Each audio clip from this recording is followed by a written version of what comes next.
पूर्णात् पूर्णमुदच्यते पूर्णस्य पूर्णमादाय पूर्णमेवावशिष्यते। ओम शांति शांति शांतिः। शंकरं शंकराचार्यं केशवं बादरायणं सूत्रभाष्यकृतौ वन्दे भगवन्तौ पुनः पुनः। ईश्वरो गुरुरात्मेति मूर्तिभेदविभागिने व्योमवद्व्याप्तदेहाय दक्षिणामूर्तये नमः। ओम शांति शांति शांतिः। अनुभूति प्रकाश में छांदोग्य के 8वें अध्याय पर विचार चल रहा है। प्रजापति ब्रह्मा जी ने आत्मा का लक्षण कहा, इसको कंठस्थ कर सकते हो तो कर लेना। अयम आत्मा अपहत पापा विजरो विमृत्यु विशोको विजिगत्सो अपिपासः सत्यकामः सत्यसंकल्पः। इतना, क्योंकि ये अपना स्वरूप है, ये मैं हूँ। व्यवहार में मैं कौन हूँ तो एक व्यक्ति हूँ, लेकिन शास्त्र की दृष्टि से मैं कौन हूँ, ये जो अपहत पापमा विजरो विमृत्यु विशोको विजिगत्सो अपिपास सत्यकाम सत्य संकल्प, ये मेरा लक्षण है। तो उसकी व्याख्या हो गई सारे पदों की। अब और सारे लोगों की प्राप्ति, कामनाओं की प्राप्ति, काम के विषयों की प्राप्ति, वो सब बता दिया। अब आगे देखो, टीका में 101 पृष्ठ पर 101 तदुभये देवा असुरा अनुबुबुधिरे ते होचुः हंत तमात्मानमन्विच्छामो यमात्मानमन्विष्य सर्वांश लोकान् आपनोति सर्वांश कामान्। देव और असुर दोनों अनुबुबुधिरे, उन्होंने इसका ज्ञान प्राप्त किया कि प्रजापति जी जो बता रहे हैं, ऐसी कोई आत्मा नाम की चीज़ है जिसको प्राप्त करके विजयी हो जाएंगे, सारे लोगों की प्राप्ति होगी, सारे काम की प्राप्ति होगी इत्यादि। तो उन्हें कहा, अच्छा ये आत्मा हम जानना चाहते हैं। हंत तम आत्मानम अन्विच्छामः, उसके अन्वेषण की हम इच्छा करते हैं। क्यों? यम आत्मानम अन्विष्य, उसको प्राप्त करके सर्वांश लोकान् आपनोति सर्वांश कामान, सारे लोगों की काम की प्राप्ति हो जाएगी। इति इंद्रो हवै देवानाम अभिप्रव्रव्राज, देवताओं की तरफ से इंद्र गए। विरोचनो असुराणाम, और असुरों की तरफ से विरोचन गए। सभी लोग जा सकते थे, लेकिन बाकी लोगों को क्या हुआ, एक हम तो भोग में रहेंगे, तुम जाके अध्ययन कर लो। नीचे बहुत लोग ऐसे कहते हैं, सभी लोग शास्त्र नहीं पढ़ पाते समझो, बोले तुम पढ़ो, सीख के आओ, फिर हमको कुछ बताओ, हम उससे तृप्त हो जाएंगे। अब ये मान के चलते हैं कि ये जाएंगे फिर वापस आएंगे। ऐसा भी तो हो सकता है ना कि आप जाओ फिर आपको लगे कि वापस क्या जाना है अभी, ये भी तो हो सकता है। हो सकता है कि नहीं? शुरू शुरू में तो ऐसा लगता है कि नहीं नहीं यहाँ कौन रहेगा, फिर थोड़े समय बाद लगता है यहाँ तो लोग तो रहते ही हैं, हम भी रह सकते हैं, उसमें क्या आपत्ति है। फिर लगता है कि अच्छा वहाँ नीचे जाके तो सिरदर्द ही होगा। तो इन्होंने इंद्र को भेजा, देवताओं ने, असुरों ने विरोचन को भेजा। तौ देखो इसमें तौ हा संविदाना, तो हा और संविद एक शब्द हो जाएगा। हाँ, तौ असंविदानावेव, ऐसे शब्द बनेगा। असंविधानावेव समित पाणी प्रजापति सकाशम आजगमतुहु। ये दोनों प्रजापति के पास कैसे पहुँचे?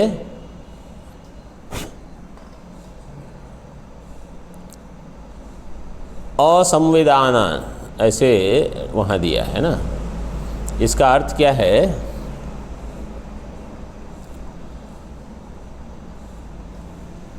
इसका अर्थ है कि परस्पर वैर भाव छोड़ के,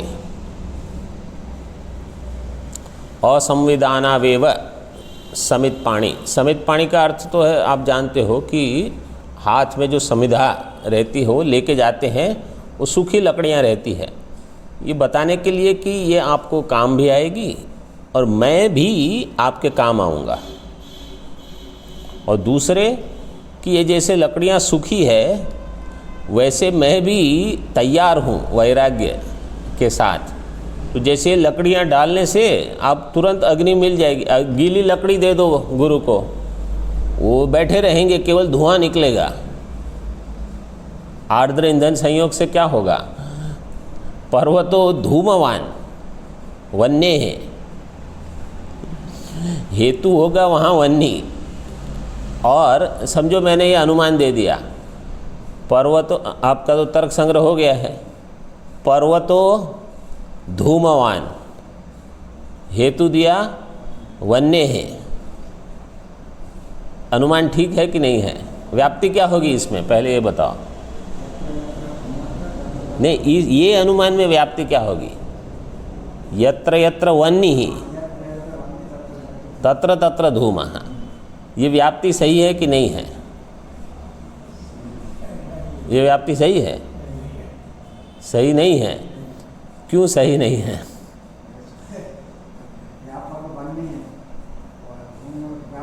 हाँ, और ये व्याप्ति में व्यापक कौन है?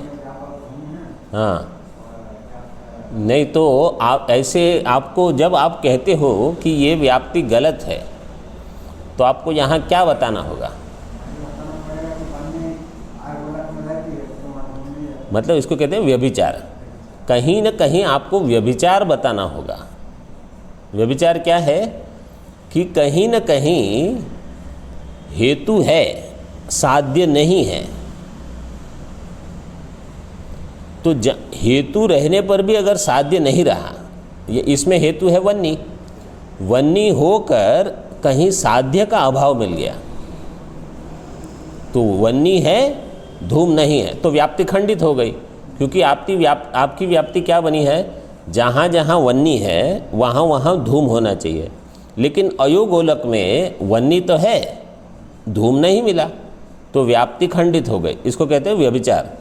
व्यभिचार दोष के कारण इसमें गलत, ये व्याप्ति ठीक नहीं है।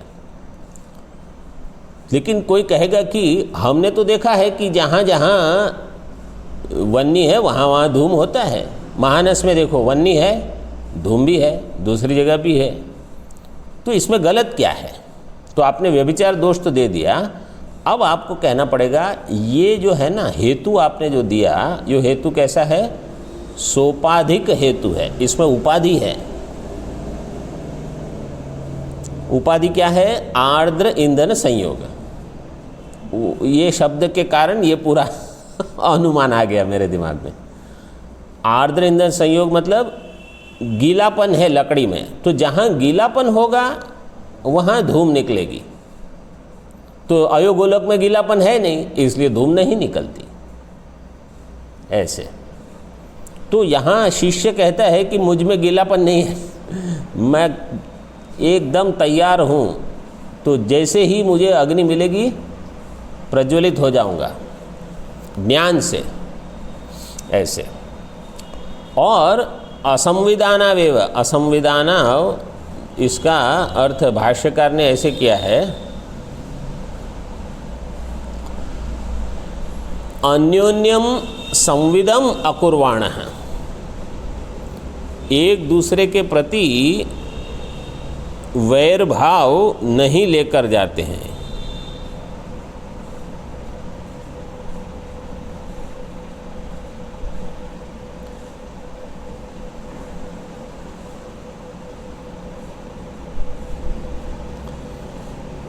क्यों? क्योंकि ये जानते हैं कि विद्या के फल के प्रति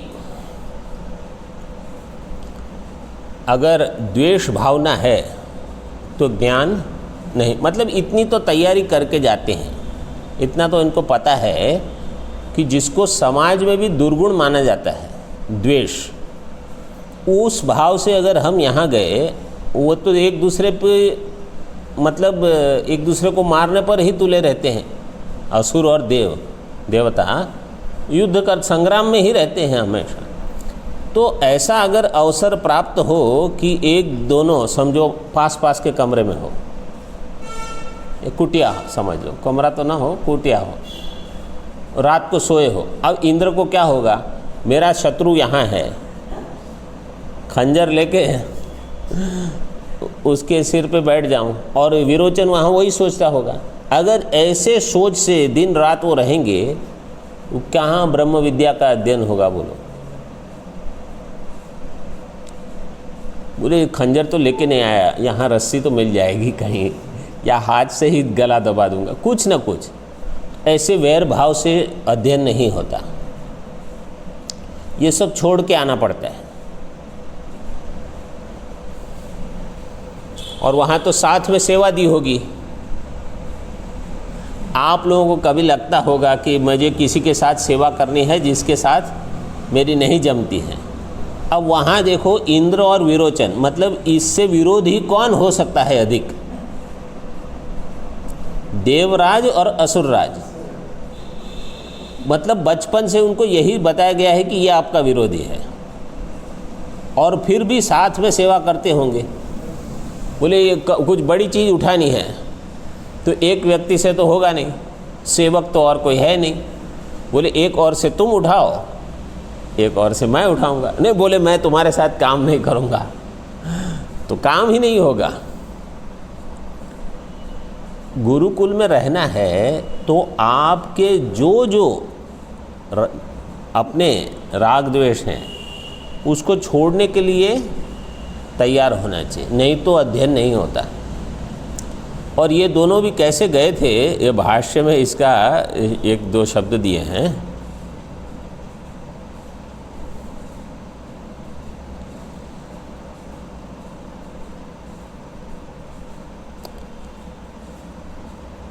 महाअर्ह भोगार्हौ संतौ, जिनके पास बहुत बड़े बड़े भोग हैं और राजा हैं तो भोग के योग्य भी हैं, लेकिन अपना सब छोड़ के स्वयं देवानां राजा एव इतरान देवांश्च भोग परिच्छदं च सर्वं स्थापयित्वा, अपने जो दूसरे सेवक दूसरे देवता सब हैं जो हमेशा उनके आसपास सलाह मशवरा करते रहते, किसी को नहीं लेके गए और कोई चीज़ नहीं लेके। मतलब मेरा मुकुट कहाँ है वो तो रोज़ सुबह मुकुट पहनने की आदत होती है उनको, सोने का 2 किलो 3 किलो का होगा, सिर पे रख के फिर घूमते रहेंगे, और यहाँ वहाँ सब सोना और चमक दमक और सुगंध हो। राजा लोग कैसे रहते हैं कभी कल्पना करो। वो खुद स्नान भी नहीं करते होंगे, वो खड़े रहेंगे, वो कोई या बैठे रहेंगे, कोई उनके शरीर यहाँ वहाँ कोई बाल मलेगा, कोई ये करेगा वो करेगा, फिर वो बाहर आएंगे, फिर उनके सब खुद तो कुछ नहीं करते होंगे, राजा हैं। सामान्य कोई व्यक्ति जहाँ पैसे वाला होता है वो भी कुछ ज़्यादा काम नहीं करते, वो केवल फ़ोन करते हैं और यहाँ से गाड़ी में वहाँ जाएंगे वहाँ जाएंगे, यही काम करते हैं, उसी से पैसे लाते हैं। तो ये राजा लोग हैं जो कुछ नहीं करते थे। उन्होंने अपने कमरे में थोड़ी झाड़ू लगाई होगी अपने राजमहल में, और वहाँ कुटिया में जाके 32 साल रहे।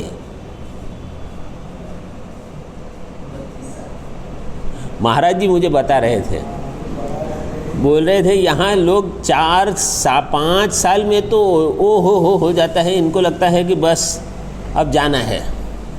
5 साल में तो केवल लघु हुई, थोड़ी सेवा हुई पहले, फिर लघु हुई, तर्क हुआ, फिर थोड़े वेदांत के संस्कार शुरू हुए कि इनको लगता है कि बस बहुत हो गया। वेदांत तो अध्ययन ही नहीं हुआ, और वो तो 32 साल रहे, और 32 साल भी केवल ऐसे ही नहीं, कुछ ना कुछ सेवा तो बहुत की होगी, अपना ही तपश्चर्या है ये, मुख्य तो तपश्चर्या है।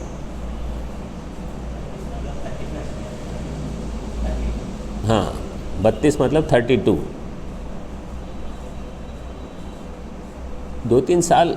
इंद्र तो और 32, फिर और 32 और 5, 101 साल रहे ब्रह्मा जी के पास। इतना धैर्य होना चाहिए। अध्ययन केवल रहना नहीं है, रह के जो बताया है उसको सोचते रहना, और कि भाई मैं इतने साल भोगों से वंचित हूँ, मतलब मेरे भोग नहीं मिल रहे हैं मुझे। वो देखो विरोचन तो चला गया, ये भी एक होता है, 2 लोग रहते हैं ना, थोड़े समय समझो एक चला गया तो दूसरे को क्या लगता है, अब मेरा जोड़ी तो चला गया, अब मैं अकेला रह गया, और वो तो वहाँ आनंद कर रहा है और मैं ही यहाँ फंस गया, गुरु ने मुझे ही अटका दिया। अरे आपके लिए अच्छा है ये, देखो ये कहानी है, लेकिन इसमें बहुत सारी चीज़ें सीखने की। तो सबसे पहली बात तो ये है कि ये राजा होके पढ़ने आए, बहुत बड़ी चीज़ है ये।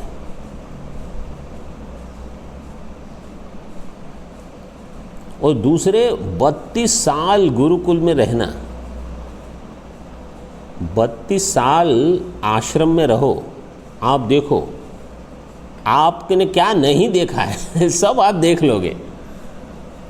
मतलब बुरा समय भी रहता है, एक काल ऐसा रहता है जब आश्रमों में कुछ नहीं होता, न भोजन के लिए न कुछ, और एक काल ऐसा आता है तो सब मिल जाता है। ये तो मैं हमारे आश्रमों की बात कर रहा हूँ, उस ब्रह्मा जी के आश्रम में तो पता नहीं क्या होगा।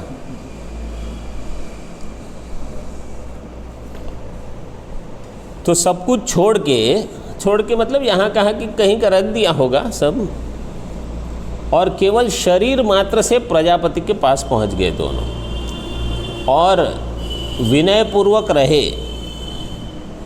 ऐसे नहीं कि मैं राजा आया हूँ, मेरे लिए कोई अच्छा कमरा रखा है कि नहीं, ब्रह्मा जी आपने, ब्रह्मा जी ने देखा भी नहीं 32 साल तक इनको, मतलब वो देखते रहेंगे कि ये क्या कर रहे हैं, लेकिन उनसे बात नहीं की। 32 साल के बाद पूछा कि अच्छा अभी आप लोग आए हो किस प्रयोजन से, आप सोच लो कितने 32 साल तक गुरु देखे ही नहीं, और आप आश्रम में केवल सेवा करते रहो कुछ ना कुछ। हमारा धैर्य नहीं है इतना, हमको लगता है कि ये क्या है, मैं तो गूगल में ही पढ़ लूँगा सब।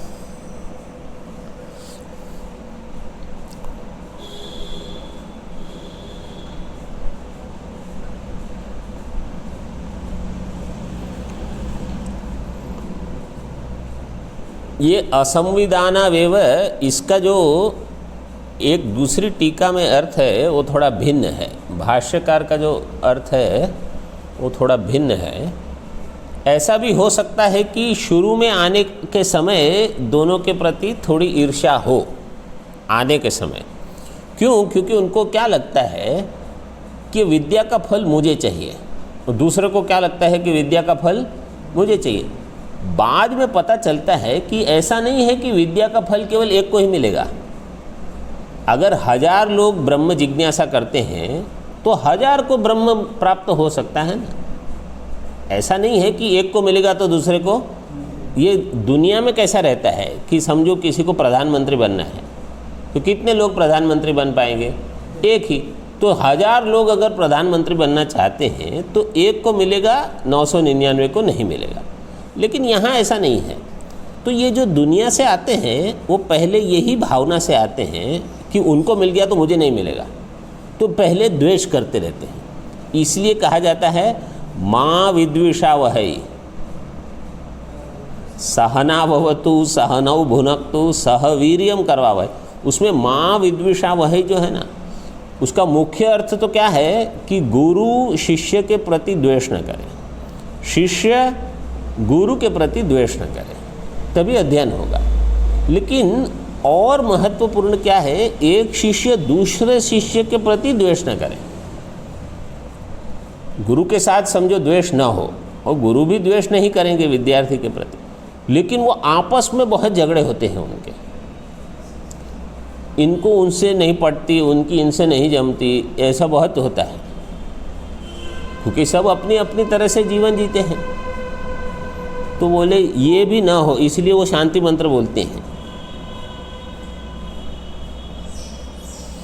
तो बाद में इनको समझ में आता है कि भाई ऐसा नहीं है कि ब्रह्म उनको मिल गया तो मुझे नहीं मिलेगा। मुझे नहीं मिल रहा है उसका अर्थ क्या है, मुझ में साधन चतुष्टय की कमी है, और उनको मिला है उसका अर्थ यह है कि उनका साधन चतुष्टय बढ़िया है।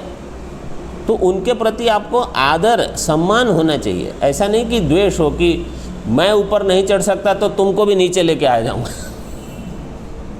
सीढ़ी चढ़ने में समझो कोई आगे चढ़ गया तो पीछे वाले की भावना क्या होनी चाहिए, अच्छा है कोई आगे जा रहा है, मुझे सहारा देगा तो मैं भी चढ़ जाऊँ। वो जो चढ़ रहा है उसके पैर खींचेंगे, बोले मैं तो नहीं जा सकता ना, तो तुम भी नीचे आ जाओ। ये ऐसे लोग जीवन में आगे कैसे बढ़ेंगे, कभी नहीं बढ़ पाएंगे।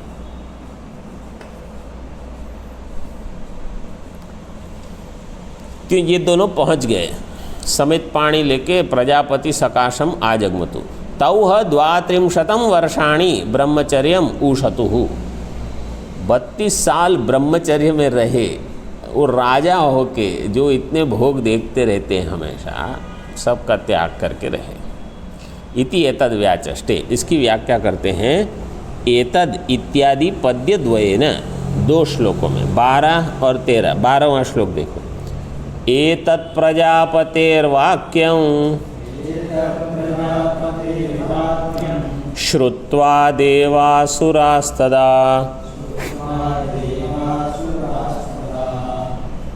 उभयेऽपि बुभुत्सन्तः परमात्मानमादरात् एतत् प्रजापतेर्वाक्यं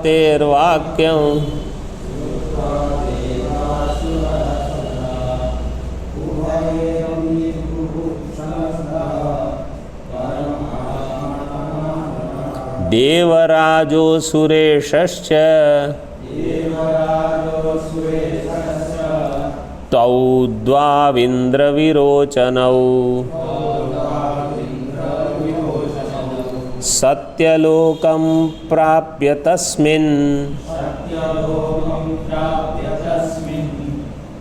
असेवेतां प्रजापतिम् देवराजो सुरेशश्च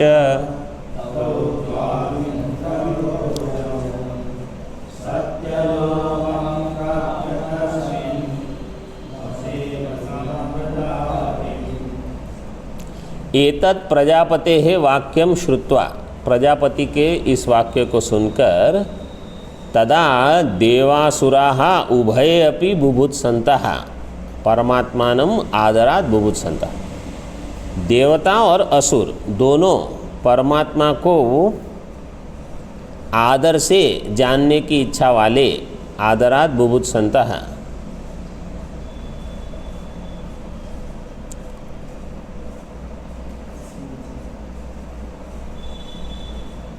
इन्होंने ये वाक्य सुन के, बुभुत्सन्ता मतलब बोद्धुम इच्छन्ता, जानने की इच्छा वाले ये देवराजो असुरेश्च त्वौ द्वौ इंद्रविरोचनौ सत्यलोकं प्राप्य तस्मिन् प्रजापतिम असेवेताम।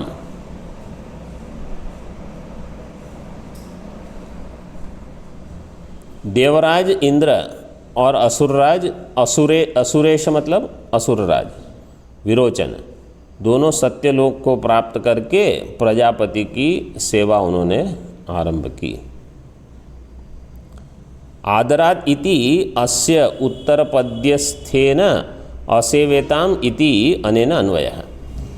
आदरात जो है ना, वो श्लोक 12 में आदरात असेवेताम, 12वें का जो अंतिम शब्द है आदरान, उसका असेवेताम से अन्वय करना, मतलब आदर पूर्वक प्रजापति की सेवा इन्होंने शुरू कर ली।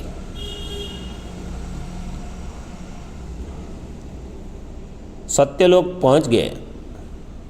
अब यहाँ ये प्रश्न नहीं होना चाहिए कि अब मुझे ये बताओ, ये इंद्रलोक में थे, स्वर्ग में, और वो तो पाताल में कहीं होंगे विरोचन, वहाँ से इनको ब्रह्मलोक जाने कैसे मिला अपने शरीर में? क्योंकि कोई अपने शरीर में ब्रह्मलोक ऐसे तो पहुँच नहीं सकता, तो ये प्रश्न नहीं होना चाहिए। दूसरा प्रश्न, ये 32 साल रहे, 32 साल किसके? स्वर्गलोक के 32 साल, मनुष्य लोक के 32 साल, पाताल लोक के 32 साल, कि ब्रह्मलोक के 32 साल? ब्रह्मलोक के 32 साल अगर गिनोगे तो ब्रह्मलोक के 100 साल जब है ना, 101 साल रहे ना इंद्र, तो ब्रह्मा जी ही 100 साल रह सकते हैं। ब्रह्मा जी के ब्रह्मलोक के जो 100 साल हैं, उसके बाद तो ब्रह्मलोक उसका लय हो जाता है, तो ब्रह्मलोक के तो 100 साल हो नहीं सकते,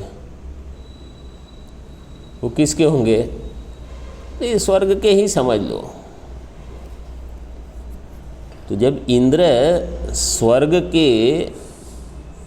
में तो इंद्र की भी आयु 100 साल रहती है, लेकिन वो जब वहाँ पहुँचे तो लंबे समय तक रह पाए, ऐसे समझ लो। समझना ये है कि इतने साल रहना, वो कैसे रहे और क्या हुआ वो छोड़ो। जैसे नचिकेता मृत्यु लोक में पहुंच गए, बोले वो कैसे पहुंच गए? मैं भी अगर पहुंच जाता तो मैं भी नचिकेता के जैसे अध्ययन करता।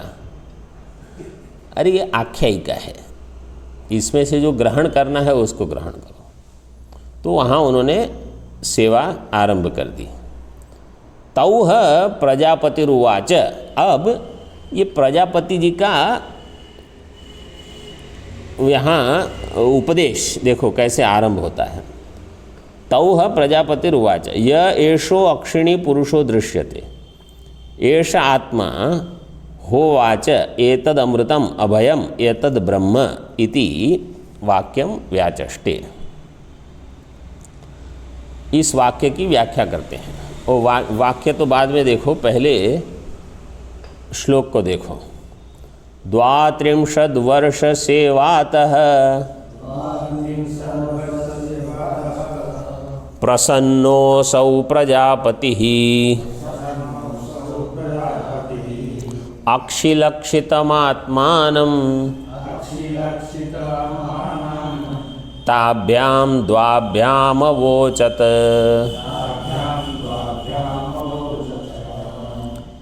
32 वर्ष सेवातः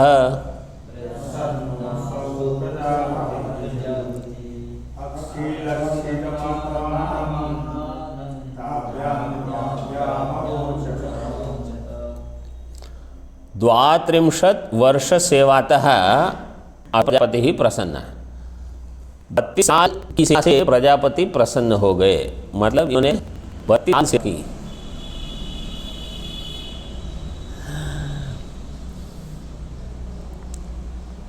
कठिन है, समझो ऐसी सेवा न हो। अब कोई पूछेगा ब्रह्मलोक में क्या सेवा होगी? मनुष्य लोक में तो समझो पानी लेके आओ, लकड़ियाँ काटो, ये सब सेवा हो सकती है। अब ब्रह्मलोक में अग्नि के लिए आपको लकड़ियाँ थोड़ी काटनी होगी, ब्रह्मा जी संकल्प करेंगे अग्नि हो जाएगी। अग्नि देवता, वरुण देवता सब वहाँ खड़े रहते होंगे, तो वहाँ क्या सेवा होगी? अन्न बनाना है, बोलो वहाँ माता अन्नपूर्णेश्वरी हमेशा अन्न देती है, कहाँ रसोई घर में बैठ के सब्जी काटना और ये सब करने की वहाँ क्या ज़रूरत है? वो जो भी हो सेवा कर रहे थे वो। फिर देखो उपदेश क्या दे रहे हैं, अक्षिलक्षितम आत्मानम। उपदेश क्या दिया? यह एषो अक्षिणी पुरुषो दृश्यते। अब ये वाक्य जो है, प्रजापति ने क्या वाक्य कहा? ये जो अक्षिणी पुरुष, अक्षी शब्द है नपुंसकलिंग में, अक्षन शब्द रहेगा स्त्रीलिंग में है शायद, अक्षन, दोनों शब्द हैं। अक्षी शब्द भी है अक्षन शब्द भी है। अक्षी शब्द से लोगे तो सप्तमी एक वचन क्या हो जाएगा? अक्षिणी। और अक्षन शब्द लोगे तो अक्षणी शब्द ये भी बनेगा, क्योंकि अगले श्लोक में अक्षणी शब्द भी उपयोग हुआ है। दोनों का अर्थ एक ही है, नेत्र। ब्रह्मा जी ने क्या कहा, अभी आप समझो, आप इंद्र और प्रजापति हो, ठीक है। आपने ये पंक्ति सुनी ब्रह्मा जी से, यह एषो अक्षिणी पुरुषो दृश्यते। जो पुरुष इस आँख में देखा जाता है, ऐसा आत्मा, ये है आत्मा। इति होवाच, ऐसा उन्होंने कहा। एतद अमृतम, यही अमृत है, अमृत स्वरूप है, मतलब इसकी मृत्यु नहीं है। यही अभय है, भय रहित, यही ब्रह्म है। अभी आपने सुना उपदेश, आपको क्या समझ में आया कि जो आँख में है वो पुरुष है? आपको क्या समझ में आया? 32 साल के बाद ये वाक्य बताया प्रजापति ब्रह्मा जी ने, और नारायण नारायण करके चले गए होंगे।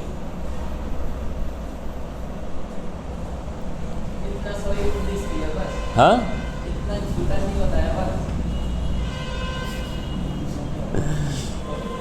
ये सुन के ऐसा लगेगा कि कैसे गुरु है ये। वो बेचारे 32 साल यहाँ रहे, वो कुछ पूछने का भी अवसर नहीं, एक पंक्ति दे दी, वो भी ऐसे स्पष्ट नहीं। जैसे तत्वमसि तो थोड़ा ज़्यादा स्पष्ट है, पिता ने जो श्वेत केतु को बताया कि तुम ब्रह्म हो, ऐसे तत्व। यहाँ क्या कह दिया, वो जो पुरुष आँख में दिखता है वही आत्मा है, वही अमृत है, निर्भय है, ब्रह्म है। तो इंद्र और विरोचन, इन्होंने साथ में ये पूछा कि ये जो आँख में दिखता है वही तो आदर्श में भी दिखता है, मतलब आईने में, और जल में भी दिखता है प्रतिबिंब।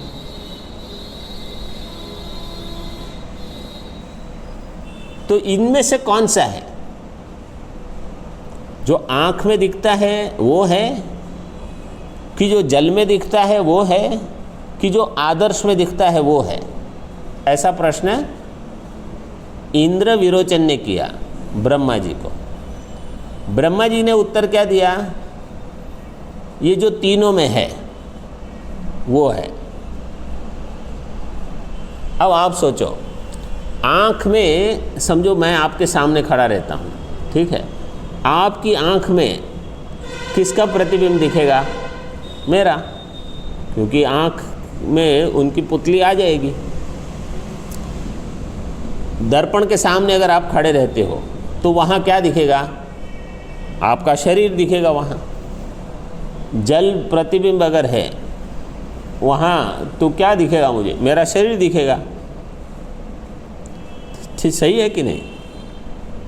तो उन्होंने क्या समझा, यही आत्मा है, क्योंकि ये तीनों में यही दिख रहा है।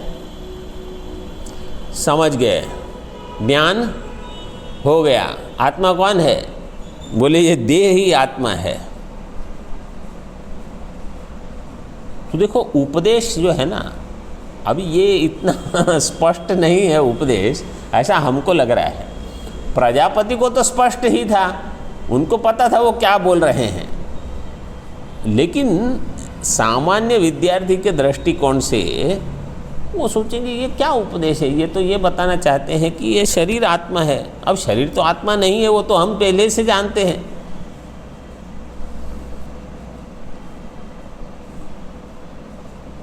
बत्तीस साल के बाद ये उपदेश दिया, विरोचन को लगा कि हाँ ये सही उपदेश है, मैं जाके मेरे सारे भक्तों को यही उपदेश दे दूंगा कि प्रजापति ने कहा ये शरीर ही आत्मा है, इसका ही पालन करो, पोषण करो, इसको सजाओ बढ़िया से, सुबह से शाम इसमें लगे रहो और रात को भी लगे रहो, बस 24 घंटे केवल शरीर की पूजा करो। तो एक दर्शन बन गया। देखो इससे क्या हो गया, एक दर्शन नया निकल गया। चारवाक दर्शन ही ये हुआ। वैसे ये चारवाक नहीं है। क्यों? क्योंकि ये भी मानते हैं कि शरीर की मृत्यु के बाद इसकी यात्रा है, इसमें आया है मंत्र में। तो ये पूरा चारवाक दर्शन नहीं है, क्योंकि चारवाक वाले तो इस शरीर की आगे कोई गति नहीं मानते। लेकिन कुछ हद तक तो ये चारवाक दर्शन बन गया कि भाई आप यावत जीवेत सुखम जीवेत ऋणम कृत्वा घृतम पिबेत भस्मीभूतस्य शरीरस्य पुनरागमनम कुतः। जब तक जियो सुख से जियो। अगर सूखी रोटी खानी पड़ती तो बोले ऋण लेके घी लो, ऋणम कृत्वा घृतम पिबेत, रोज घी खाओ। पैसे नहीं है, बोले ऋण ले लो, फिर बाद में जीवन भर ऋण चुकाते रहो। अभी ये समाज अभी कैसे चल रहा है, वैसे ही तो चल रहा है। ये क्रेडिट कार्ड या जो भी कहो, गो पे, गूगल पे, ये वो सब ऐसे ही चलते हैं।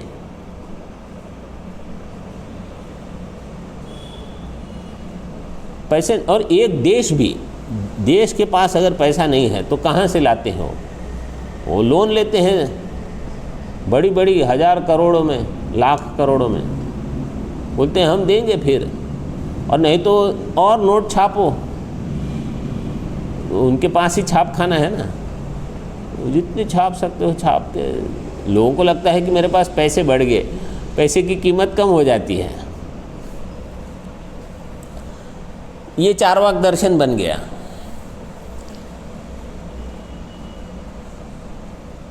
अक्षिलक्षितम अक्षि उपलक्षितम। अक्षिलक्षितम मतलब अक्ष से उपलक्षित। अब ब्रह्मा जी क्या कहना चाहते थे वो अगले श्लोक में बताया। देखो, यह पुरुषः इत्यस्य व्याख्यानम परमात्मा इत्यंतम। यह पुरुष, उसकी व्याख्या करते हैं परमात्मा, यहाँ तक। पूर्णत्वात् पुरुषो योस्ति परमात्मायमक्षणी जाग्रत साक्षितया स्थित्वा विद्वद्भिः सुविभाव्यते। पूर्णत्वात्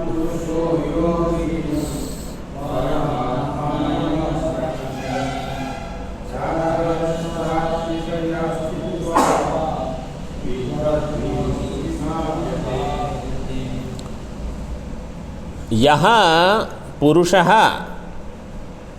ये जो पुरुष है, पुरुष शब्द से सामान्य अर्थ क्या समझ में आता है, ये शरीर वाली आकृति, पुरुष या स्त्री जो भी। लेकिन पुरुष शब्द का अर्थ यहाँ क्या समझना है, पूर्णत्वात् पुरुषः, जो पूर्ण है, मतलब जो अनंत है, देश काल वस्तु से अपरिच्छिन्न, वो है परमात्मा। वही अयम परमात्मा अक्षिणी, अक्षिणी या अक्षणी, तो दूसरा एक पाठांतर है अक्षिणी। अक्षणी शब्द भी हो जाएगा। मूल मंत्र में तो अक्षिणी दिया है, तो वो पुस्तक में क्या दिया है, अक्षणी है कि अक्षिणी है?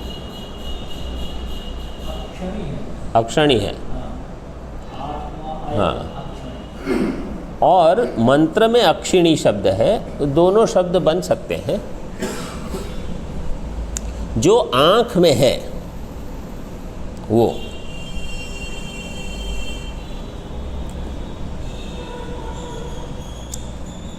इति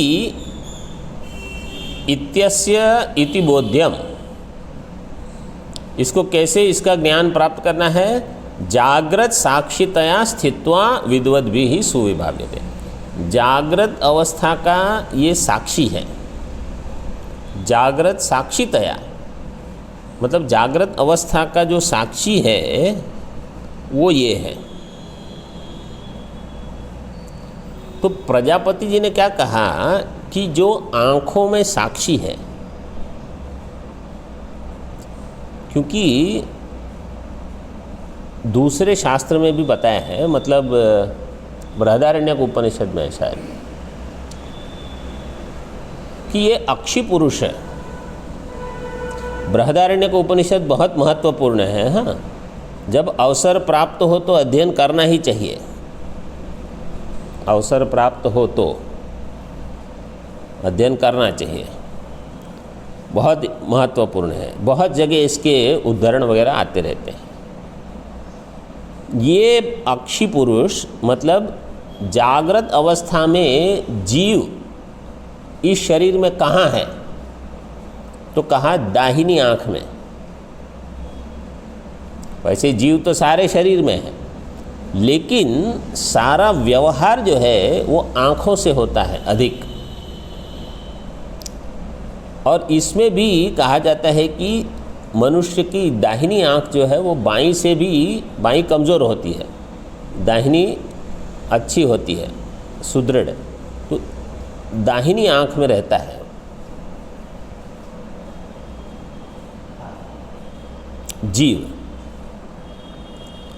जीव का रहने का स्थान है, जो जागृत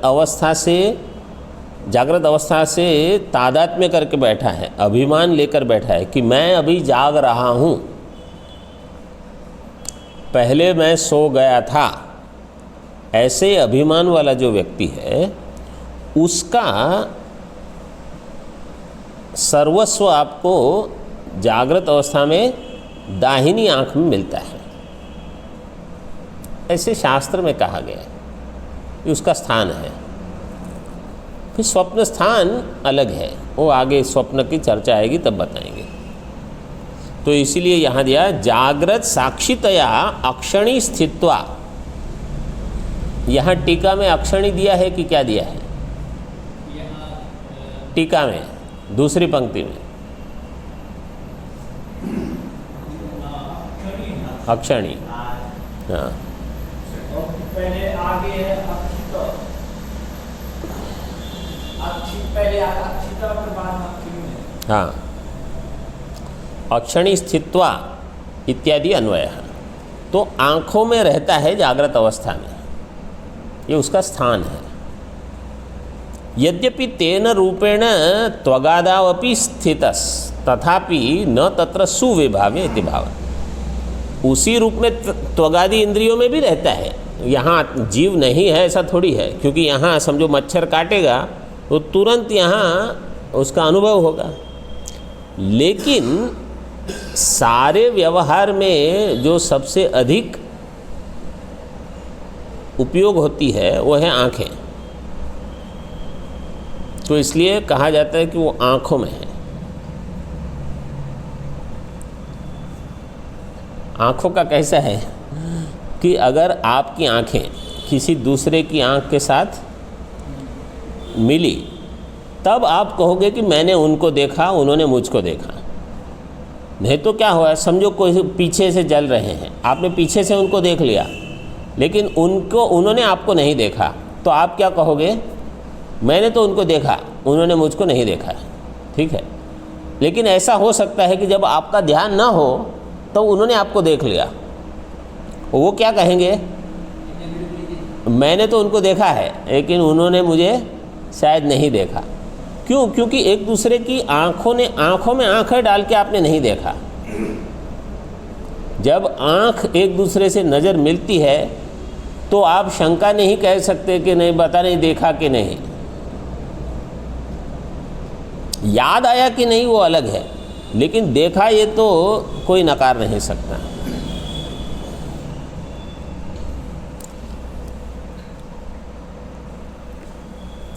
देखो, अभी वो जो जीव है वो वास्तव में साक्षी है, तादात्म्य करके अपने आप को संसारी जीव मान बैठा है। वो अगली पंक्ति में बताते हैं, मूढ़ै ही अनुभूयमानो जीवो न जागृत साक्षी किंतु विद्वद्भिस्तत्र अनुभूयमानम परम ब्रह्म एव इत्याह। मूढ़ व्यक्ति जिसका अनुभव करते हैं कि मैं, वो जो है वो जीव संसारी है।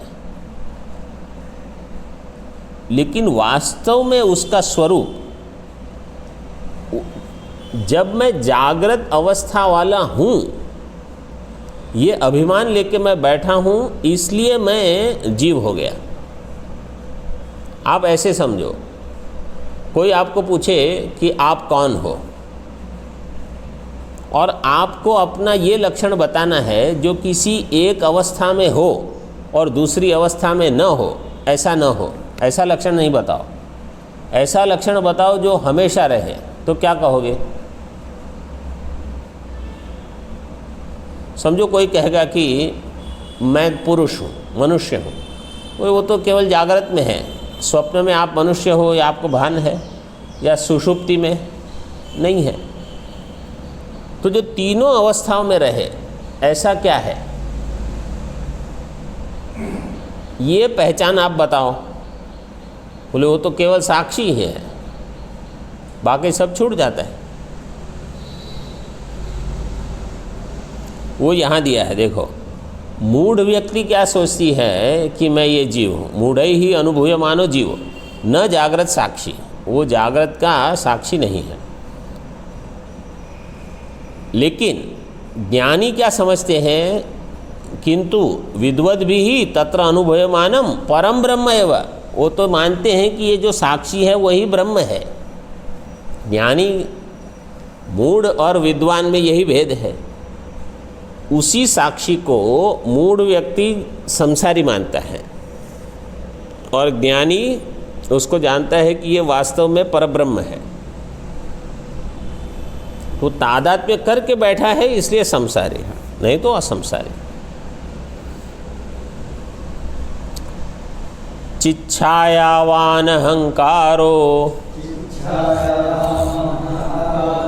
मूढ़ैरात्मेति भाव्यते, कर्ता भोक्ता सजीवः स्यात् परब्रह्मैव साक्ष्यसौ। चिच्छायावान अहंकारो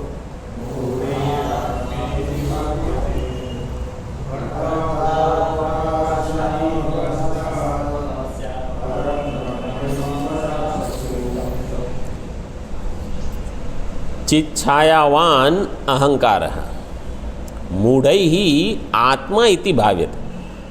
चैतन्य के प्रतिबिंब वाला जो अहंकार है, अज्ञानी समझता है यही आत्मा है, मतलब यही मैं हूँ। कौन? कर्ता भोक्ता, यही सह जीवः स्यात्, वही जीव है, मतलब वही मैं हूँ। तो जीव भाव में रहता है, संसारी कर्ता भोक्ता भाव में रहता है। कभी मुझे ये नहीं लगता कि मैं संसारी नहीं हूँ, कर्ता भोक्ता नहीं हूँ, ये मेरी पहचान मुझे याद नहीं आती। लेकिन शास्त्र क्या कहता है? परब्रह्म एव असौ साक्षी, परब्रह्म एव साक्ष्यसौ। वास्तव में यही परब्रह्म है, केवल दूसरी चीज़ों से तादात्म्य करके बैठा है। इसलिए तो ब्रह्मा जी के उपदेश का अर्थ ये समझना था कि वास्तव में तुम साक्षी हो और वो साक्षी ब्रह्म है,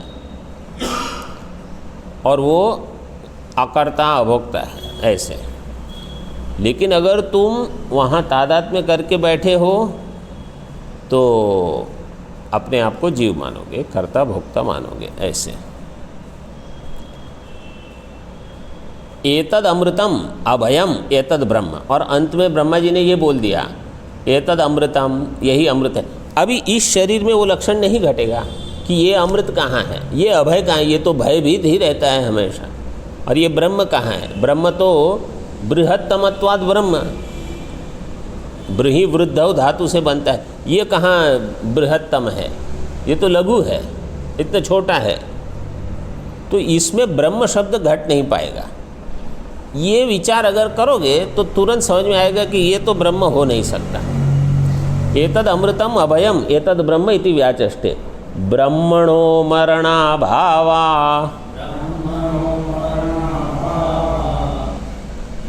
अच्छा, ऊपर एक पंक्ति रह गई, असौ अक्षणी अनुभूयमानः।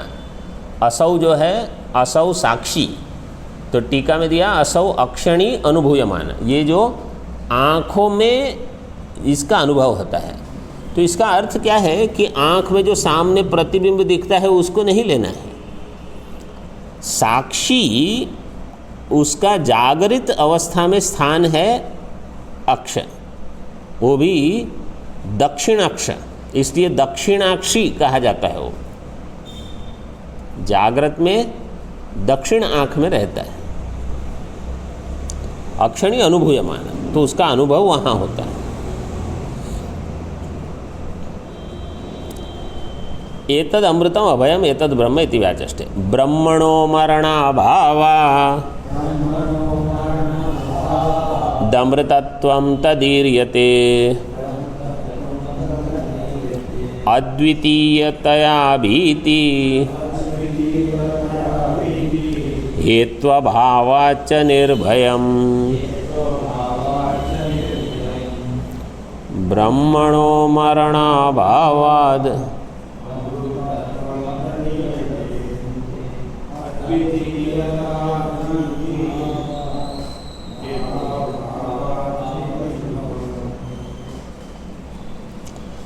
ब्रह्मणो मरण अभावात्, ब्रह्म का तो मरण है नहीं, इसलिए वहाँ कह दिया अमृतत्व। और शरीर तो मरण धर्म है, ये कहाँ अमृत है।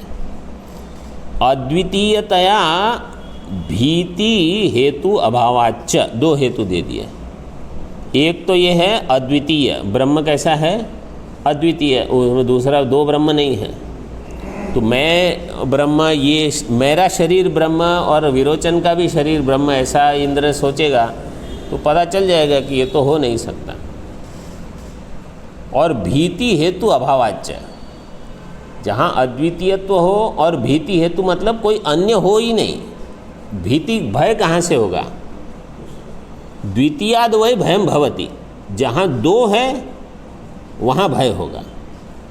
किसी से मैं भेद बुद्धि रखूँगा तो भय होगा। एतस्मिन् उदरम अंतरम कुरुते अथ तस्य भयम भवति। उत अरम अल्पम अपि भेदम,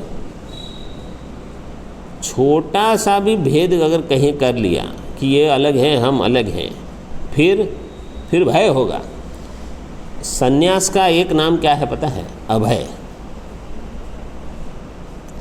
मतलब आप जब सन्यास लेते हो तो आप खुद निर्भय हो जाओ और आप दूसरे को भी अभय दे दो।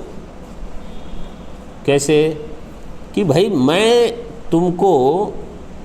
तुमसे कुछ नहीं ले लूँगा, तुम्हारा कुछ छीन नहीं लूँगा, तो मुझसे भय मत रखो। लोगों को क्या लगता है मेरी धन संपत्ति है ये कोई लेके जाएगा, या मेरी पद प्रतिष्ठा है कि मेरी कुर्सी है ये कुर्सी कोई छीन लेगा, मेरे स्थान पर बैठ जाएगा। ऐसे सन्यासी क्या कहते हैं, मुझसे तुम भय मत रखो, मैं तुम्हारी हिंसा नहीं करूँगा, शारीरिक मानसिक कोई हिंसा। लेकिन इसका अर्थ ये नहीं है कि आप सन्यासी के सिर पे चढ़ जाओ और उनको दबाते रहो। फिर नहीं तो जैसे परशुराम ब्राह्मण थे, क्षत्रियों को 21 बार उन्होंने सबका नाश कर दिया, तो ये भी हो सकता है। मतलब जब आप अपनी सीमा में रहो, अपने धर्म का पालन करो, वो अपने धर्म का पालन करेंगे। आप सीमा का उल्लंघन करोगे, आपको जो करना है वो नहीं करोगे, दूसरे में टांग अड़ाते रहोगे, तो फिर कुछ मत बोलना। फिर तो ये सन्यासी लोग भी ऐसे होते हैं, उनको जगत से कुछ लेना देना नहीं है। वो जब पूरे जगत को ही मिथ्या मानते हैं, उसमें क्या करेंगे वो। ये है निर्भय। तद इति ब्रह्म परामर्शी निर्भयम इति अनेन अन्वयी।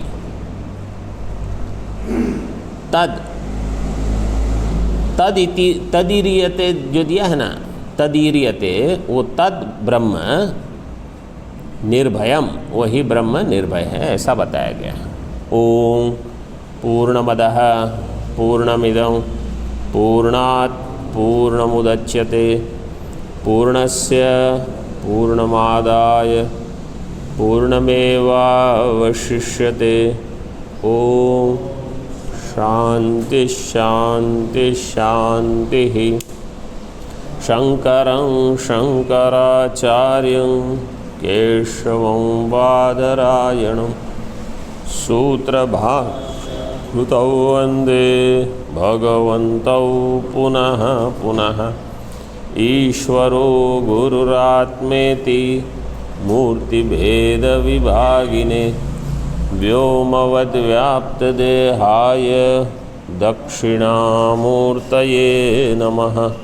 ओम शांति शांति शांति।